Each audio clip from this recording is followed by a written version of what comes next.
प्रणाम चाची माई बनी दीदी भौजी। हम मंजू वर्मा, स्वागत बा हमरे चैनल में। बहुत मज़ेदार मंडप गारी गीत लेके आहे जौने समय पंडितौआ बियाह होत है त समधी का, दुल्हा का, जेठ का, देवर का, सबका गरियावत ही नठी रस्म होत है। तो वही समय गीत लेके आहे तो आप लोग जरूर यह गीत का सुने और दोनों चैनल पे खूब प्यार दुलार आशीर्वाद दिया, सपोर्ट किया भैया लोगन। और जौने है चैनल, हम चैनल का अपने नाव ना बताओ थी, जौने चैनल पे मिल जाए तो आप लोगन सपोर्ट कर दी हैं।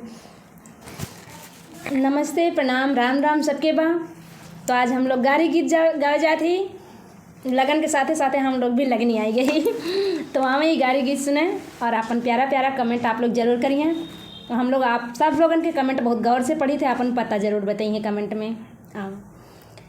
रोवत है समधे साले, रोवत है समधे साले, पीटत है कपार हो बहिनिया के चोरी होई गे, सुन थानेदार हो बहिनिया के चोरी होई गे, सुन थानेदार हो बहिनिया के चोरी होई गे।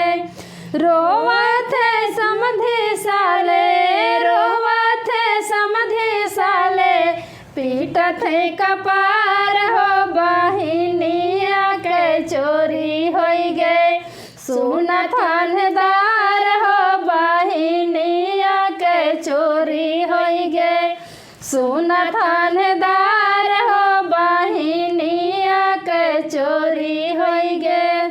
खोजी आए आरिया में, खोजी आए अकबरपुर में, खोजी आए आरिया में, खोजी आए अकबरपुर में, खोजी आए टांडा में, खोजी आए टांडा में, यक यक दुकान हो बहिनिया के चोरी होई गे, सुन थानेदार हो बहिनिया के चोरी होई गे, सुन थानेदार हो बहिनिया के चोरी होई गे।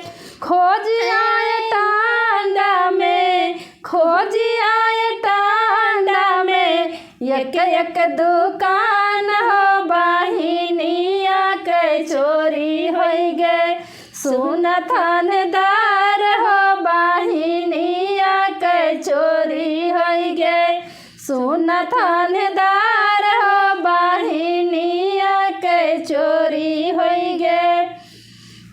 रोवत है भसरू साले, रोवत है भसरू साले, पीटत है कपार हो बहिनिया के चोरी होई गे, सुन थानेदार हो बहिनिया के चोरी होई गे, सुन थानेदार हो बहिनिया के चोरी होई गे।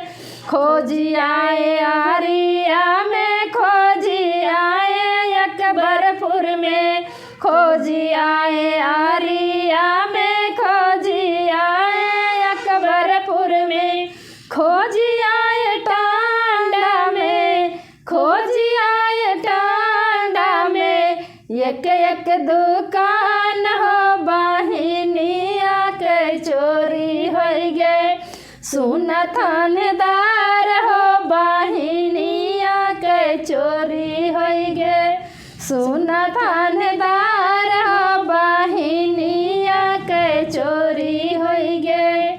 रोवत है देवरू साले, रोवत है देवरू साले, पीटत है कपार हो बहिनिया के चोरी होई गे, सुन थानेदार हो बहिनिया के चोरी होई गे, सुन थानेदार हो बहिनिया के चोरी होई गे।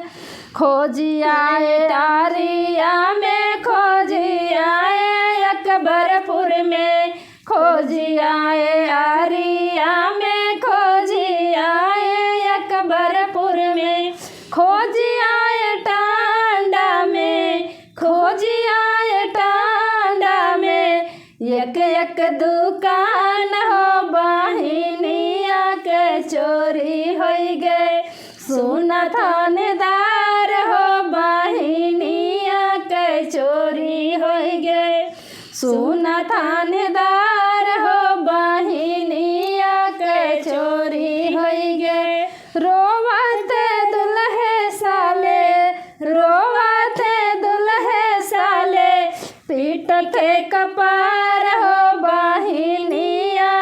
चोरी हो गए। सुन थानेदार हो बहिनिया के चोरी हो गए। सुन थानेदार हो बहिनिया के चोरी हो गए। खोजी आए अकबरपुर में, खोजी आए अकबरिया में, खोजी आए आरिया में, खोजी आए अकबरपुर में, खोजी आए टांडा में, खोजी आए टांडा में। एक एक दुकान हो बहिनिया के चोरी हो गए। सुन थानेदार हो बहिनिया के चोरी हो गए। सुन थानेदार हो बहिनिया के चोरी हो गए। तो भैया लोगन यह गाना को खूब सपोर्ट करी हैं। धन्यवाद।